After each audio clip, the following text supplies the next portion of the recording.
আজ আমরা আলোচনা করব বাংলা সাহিত্যের প্রথম সাহিত্য আন্দোলন হাংরি আন্দোলন সম্পর্কে।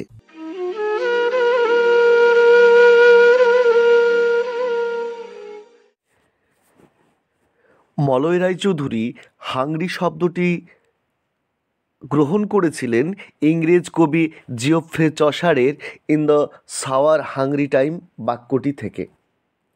এই আন্দোলনের সূচনা হয়েছিল 1962 খ্রিস্টাব্দের এপ্রিল মাস নাগাদ। হাংরি আন্দোলনের নেতৃত্বে ছিলেন মলয় রায়চৌধুরী, শক্তি চট্টোপাধ্যায় ও দেবী রায়। হাংরি সাহিত্য আন্দোলন একটি আভাগার্দ সাহিত্য আন্দোলন। আভাগার্দ কবি বা লেখকেরা কোনো নির্দিষ্ট ধরনের চিন্তা বা বিশ্বাসের জেলখানায় বন্দী থাকেন না। লেখা তাদের কাছে এক ধরনের গরিলা যুদ্ধ। রাষ্ট্রীয় ক্ষমতা মানুষকে পুতুল করে তো ফেলে। ক্রমাগত পুতুল সমাজের ভণ্ডামি, সততা ও মানবিক বিপন্নতা দেখতে দেখতে এই ধরনের লেখকেরা বিপন্ন বোধ করেন। পুতুল সমাজকে তারা সর্বতোভাবে প্রত্যাখ্যান করেন, ক্রমাগত ভাষার উপর আক্রমণ চালিয়ে যান এবং তৈরি করে নেন এক অপর ভাষা। বিশ্ব সাহিত্যে যতগুলি সাহিত্য আন্দোলন হয়েছে, হাংরি সাহিত্য আন্দোলন তার মধ্যে অন্যতম। এই সাহিত্য আন্দোলনের একটি বড় অংশই কবিতা। এটা মূলত একটি ভাষা আন্দোলন। ভাষাকে আক্রমণ করে ভাষাকে বাঁচানোই ছিল হাংরি সাহিত্য আন্দোলনের মূল স্পিরিট। ফলত প্রতিষ্ঠান ও প্রাতিষ্ঠানিক কবি লেখকেরা যারা ক্ষমতার নির্দিষ্ট ভাষায় লিখে থাকেন, তাদের আক্রমণ শুরু হলো এদের উপর। আমেরিকার বিখ্যাত টাইম ম্যাগাজিন বাংলা সাহিত্যের হাংরি আন্দোলনকারীদের নিয়ে ছবিসহ খবর করেছিল। শৈলেশ্বর ঘোষ টাইম ম্যাগাজিনের সাক্ষাৎকারে একটি গুরুত্বপূর্ণ কথা বলেছিলেন, মাই থিম ইজ মি। এটাই পরবর্তী হাংরি সাহিত্যের মূল বৈশিষ্ট্য হয়ে দাঁড়ায়। হাংরি রচয়িতারা সকলেই নিজেকে ব্যবহার করতে শুরু করেন তাদের লেখায়। মুক্ত কবিতার ইস্তাহারে শৈলেশ্বর ঘোষ কয়েকটি গুরুত্বপূর্ণ কথা বলেছিলেন, সেগুলির পরিপ্রেক্ষিতে হাংরি সাহিত্যকে বিচার করতে হবে।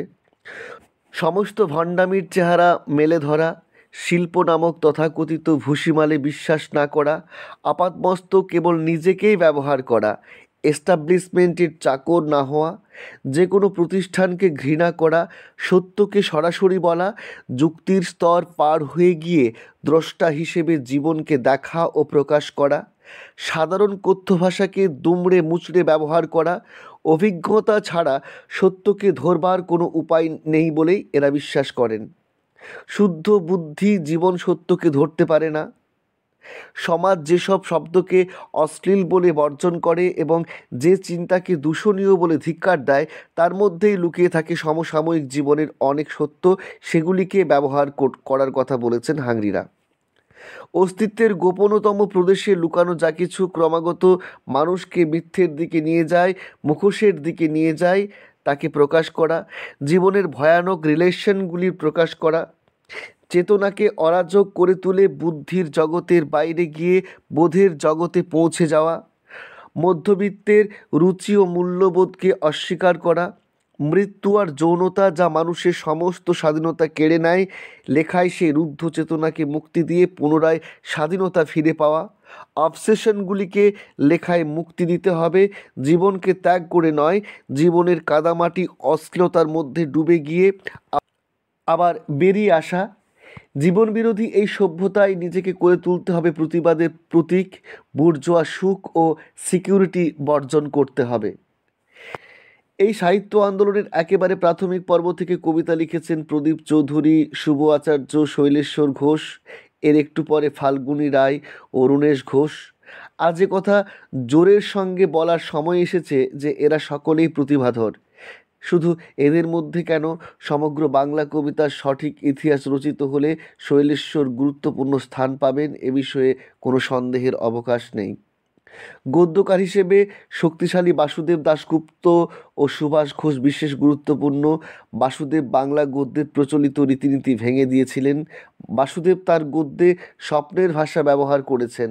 প্রকৃতপক্ষে বাসুদেব স্বপ্ন বাস্তবের স্রষ্টা। অন্যদিকে সুভাষ ঘোষ, যিনি বাংলা গদ্যের ক্ষেত্রে আমৃত্যু আপোষহীন যোদ্ধা। সুভাষের লেখায় কোনো গল্প নেই, গল্পকে খুন করেছে তার গদ্য। সুভাষ তাঁর রচনায় গা গতরের ভাষা ব্যবহার করেছেন। আশা করি তোমরা বুঝতে পারলে হাংরি সাহিত্য আন্দোলন সম্পর্কে। আমরা পরবর্তী ভিডিওতে এই হাংরি আন্দোলনের উৎস অভিমুখ সম্পর্কে বিস্তারিত আলোচনা করব। ততক্ষণ তোমরা সবাই ভালো থেকো, সুস্থ সুন্দর থেকো। আপাতত টাটা।